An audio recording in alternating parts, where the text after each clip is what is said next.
पूस अउ माघ के महीना संपूर्ण छत्तीसगढ़ में उत्सव के महीना होथे। गांव-गांव में मड़ई मेला, नाचा गम्मत अउ जस के आयोजन करे जाथे।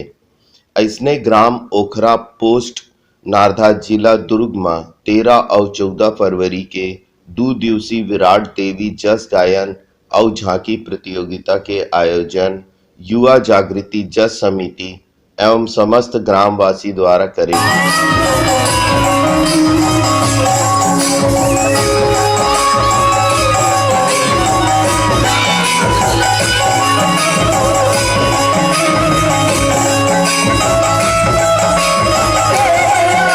जेमा बाबा दरबार पावन धाम धनोरा दुर्ग के लक्ष्मण बाबा जस कलाकार के उत्साह बढ़ाए बर जस गीत रचनाकार उभय राम बहती दरिया के स्मृति चिन्ह अउ शाल श्रीफल ले सम्मान करिस।